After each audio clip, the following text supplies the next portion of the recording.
out of every single stadium you've played at, which one has been your favorite? Um, my all-time favorite is probably Yankee Stadium, Okay, just classic. Yeah. because my dad was a big Yankees fan growing up. I went to the Yankee Stadium before the new one was built.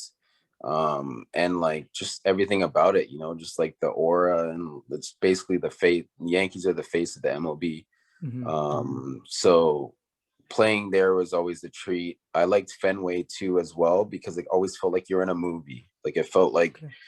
the actual everything about it was old. Like the stands was old, the Green Monsters old, like the locker room was small, and everything was just the dugout was small and old. But once you get on the field and play, it's just like the lights just hit different. It just feels different. Like the whole atmosphere is just different, and feels like you're in a movie. So I definitely have to go with those two. Yeah, some classic options. I actually got the Yankee hat there, so I think you're right. It is kind of the face of the MLB. I unfortunately didn't get a chance to go to the old stadium at all. Mhm. But They're this similar. is They're similar. They're basically the same thing. It's just, one is just more modernized than the other one. But yeah, yeah. it's just always a good time, and like you kind of felt like that's when you kind of know that you made it is when you played there. Yeah, the I'm assuming the lights flashing on you. It probably makes you almost feel like a kid again, where you're looking, you're watching TV, you're seeing these guys play at some of these classic stadiums. I haven't made my way to Fenway yet. Definitely want to check out the Green Monster. But the new stadium in the Bronx right now with the Yankees is definitely pretty cool. I wish I could have checked out the old one, but I Mhm. guess this will have to do.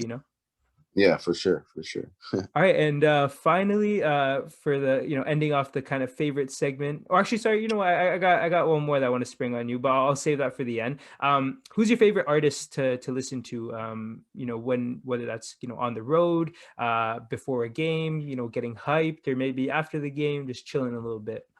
I mean, not to be biased, I definitely have to go with Drake. Like Awesome. everybody from Toronto is gonna say that, and I can understand why. But I think he just appeals to everything, whatever type of mood that you're feeling. Like if you're trying to get pumped up, if you're like in a, calm, quiet mood, like he has songs for that, and he has like really Hmm. good songs, and he's really consistent. And I really don't know anybody that doesn't really like him. So, Yeah. if you're playing it in the clubhouse and stuff like that, everybody's gonna enjoy it.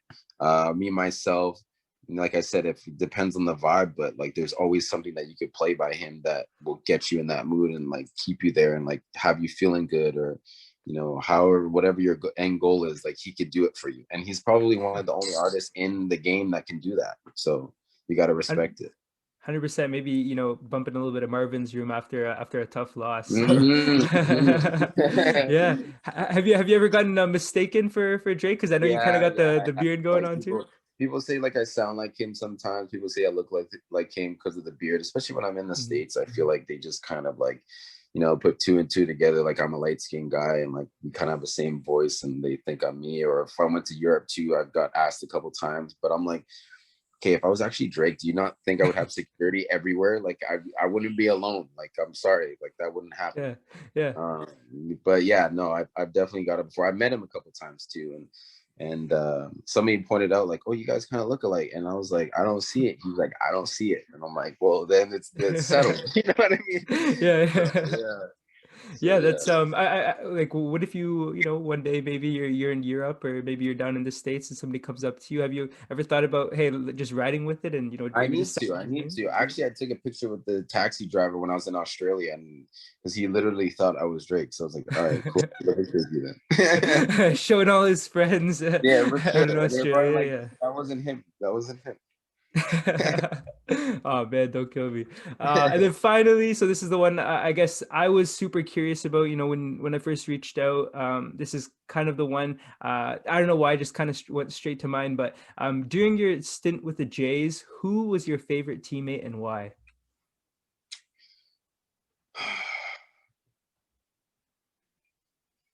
That's I think there's two. There's two. I Okay. can't just pick one. The first one would be Devin Travis. So when Devin Travis was on the team, we got on the team at the same time. He was traded to the from the Detroit Tigers.